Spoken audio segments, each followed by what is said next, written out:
Welcome to Construction News Tracker from 4constructionpros.com and brought to you by Caterpillar. Good news to begin with. The U.S. Department of Commerce reports that housing starts rose 3.5% in May to a seasonably adjusted rate of 560,000 units. That's the strongest showing since January 2011. In fact, the latest HMI, or Housing Market Index, from the National Association of Home Builders is at a very low 1.3. That's not a very confident number. Analysis of U.S. Labor Department state employment data by the Associated General Contractors indicates job growth remains sluggish as only 22 states and the District of Columbia added construction jobs in the last year. Hats off to our neighbors to the north. The Canadian government pegs its national unemployment rate at 7.4%. That's the lowest in 2 years. Canada says it has recouped all the jobs lost during the recession of 2008-9. As those of you purchasing construction materials know full well, the costs keep climbing. The latest Labor Department figures show the prices for asphalt, concrete, steel, wire, and plumbing fixtures are up across the board by an average of 7.5% year to year. Contractors could see some price easing soon. Ken Simonson, chief economist of Associated General Contractors, puts the spotlight on the recent drop in fuel prices, particularly diesel fuel, and the outlook for additional supply by this fall. Inside the Beltway, the industry has been focused on the EPA and agency proposals that affect all contractors. That controversial draft construction general permit regulation comment period ends July 11th.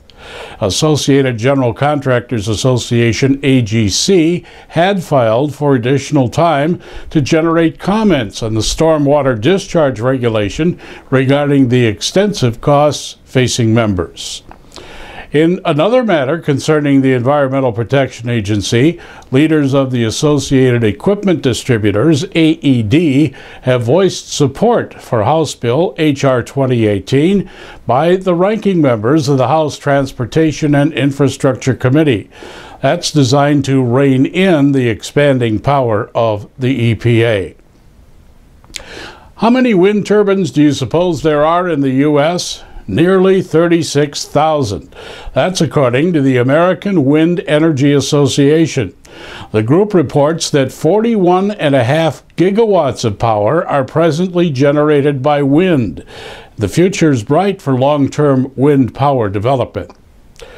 Caterpillar has unveiled plans to expand its hydraulic excavator plant under construction in Victoria, Texas, by an additional 200,000 square feet. When finished in mid-2011, the CAT facility will have doubled the number of employees that presently build excavators. And similar upbeat news from Cummins. The diesel engine maker is expanding its corporate location in Columbus, Indiana by 130,000 square feet, with plans to grow its employee base there by 600 new jobs.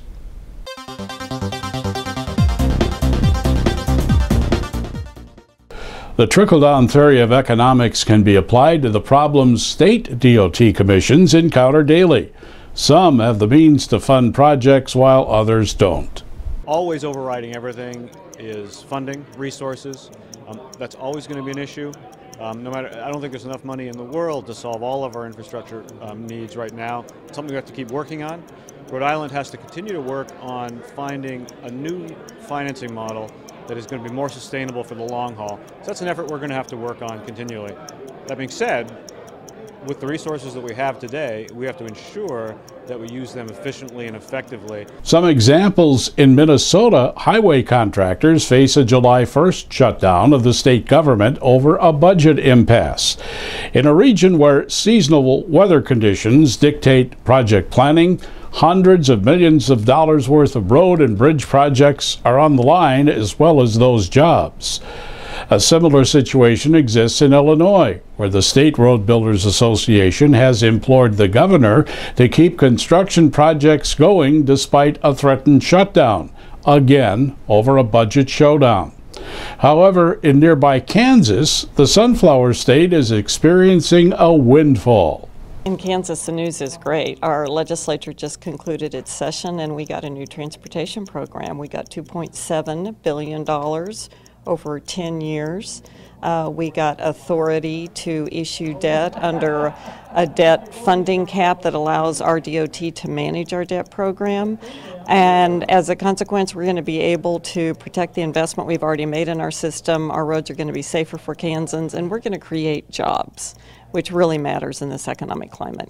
The money is primarily going to be invested in preserving our system. We talked with a lot of Kansans and we heard loud and clear that's what they thought was the most important thing. So the biggest share of the money goes to preservation. Other states also fare poorly. Some Maine lawmakers have threatened to vote against the entire state budget after funding for road and bridge repairs were totally eliminated. While in Florida, the legislature removed $150 million from the Highway Trust Fund and moved that money into the general budget. The list is endless.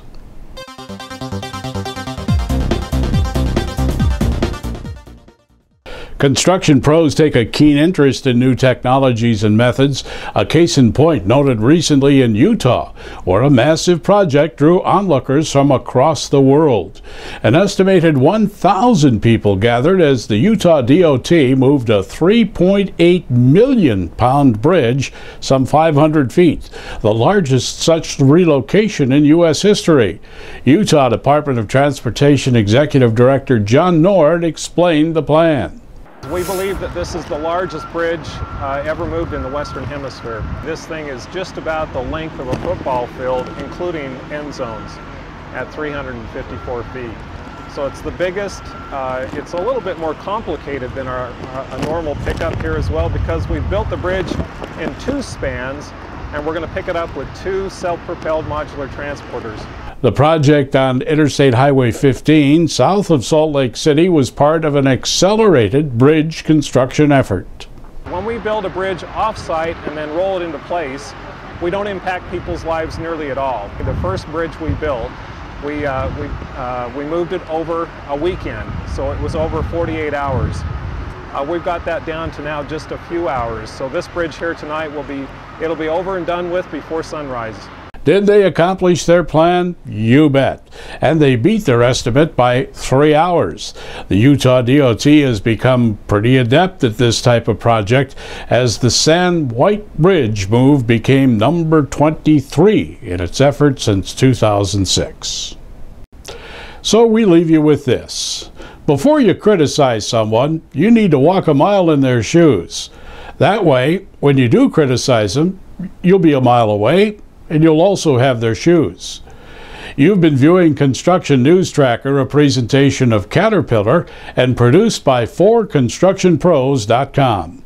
Keep in touch with the industry through our Facebook and Twitter links, as the streaming web from sea to shining sea never ends.